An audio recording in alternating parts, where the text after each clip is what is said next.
মানিকচক ব্লকের ভূতনি থানার অন্তর্গত 3টে গ্রাম পঞ্চায়েত এলাকা বন্যার জলে প্লাবিত। বাদ পড়েনি থানা ও ভূতনি স্বাস্থ্য কেন্দ্র। বর্তমানে ভূতনি স্বাস্থ্য কেন্দ্র জলমগ্ন।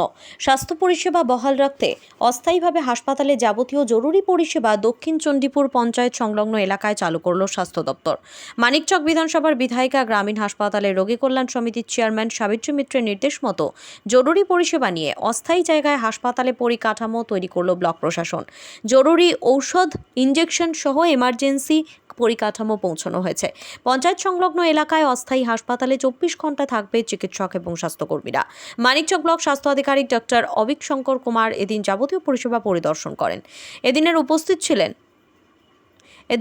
ছিলেন মানিকচক বিধানসভার বিধায়িকার প্রতিনিধি সৌম্যদীপ সরকার, মানিকচক পঞ্চায়েত সমিতির সভাপতি পিঙ্কি মণ্ডল, মানিকচক ব্লক স্বাস্থ্য আধিকারিক শঙ্কর কুমার, মানিকচক পঞ্চায়েত সমিতির কর্মাধ্যক্ষ রানী মণ্ডল সহ অন্যান্য প্রশাসনিক আধিকারিকরা। Bureau report, RM Bangla.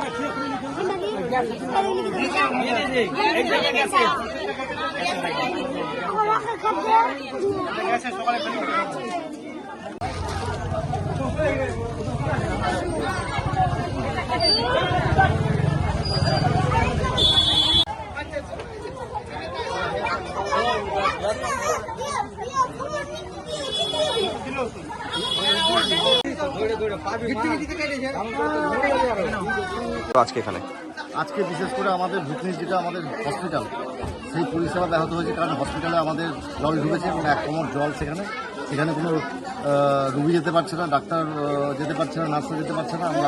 এবং আমাদের মানিকচকের বিধায়িকা, তিনি মানিকচক গ্রামীণ হসপিটাল রোগী কল্যাণ সমিতির চেয়ারম্যান এবং সিওমএইচের নির্দেশে আজকে ডিএমওএইচ সভাপতি আমরা সবাই এসে আমরা আজকে অস্থায়ী আমরা এখানে জরুরি বিভাগ চালু করা হয়েছে হসপিটাল তরফ থেকে।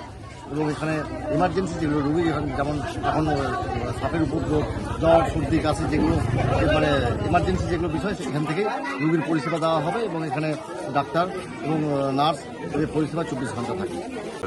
আজকে মেনলি আমাদের দক্ষিণ চণ্ডীপুর যে হসপিটালটা ছিল ভূতনি দিয়ারা PHC, ওখানে আমাদের গতকাল রাত অবধি মানে প্রায় হাঁটু জল হয়ে গেছে, ওয়ার্ডে জল ঢুকে গেছে। বন্যা পরিস্থিতি আমরা সকলে জানি, সেই জন্য আমরা টেম্পোরারিলি আপাতত মাননীয় সিএমওই স্যার এবং আমাদের রোগী কল্যাণ সমিতির মাননীয় চেয়ারম্যান এবং আমাদের মাননীয় MLA ম্যাডাম সাবিত্রী মিত্রের নির্দেশে আমি এখানে শিফট করি। আবার দক্ষিণ চণ্ডীপুর পঞ্চায়েতের সামনে হসপিটালের ওপিডি পরিষেবাটা যাতে মানুষ পায়, সেই জন্য টেম্পোরারি শিফট করা। কি পরিষেবা দেওয়া হবে?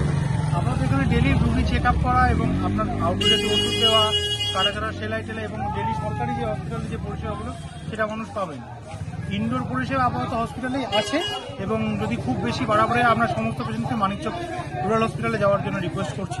খুব বেশি অসুবিধা হলে সেখানে সমস্ত রকম পরিষেবা চালু। এখানে এই যে সাপ কাটা বা অন্য কোনো ইনজেকশন, এগুলো সব অ্যাভেলেবল আছে আমাদের কাছে। এই মুহূর্তে ABS বা সাপ, পোকা কাটার যত রকম ইনজেকশন আমাদের সম্পূর্ণ পরিষেবা মানিকচক হসপিটালে অ্যাভেলেবল আছে এবং ভূতনি হসপিটালে যতটা সম্ভব পরিষেবা আমরা দিতে পারছি, দিয়ে যাচ্ছি। এখানে কি ডাক্তারবাবু থাকবে?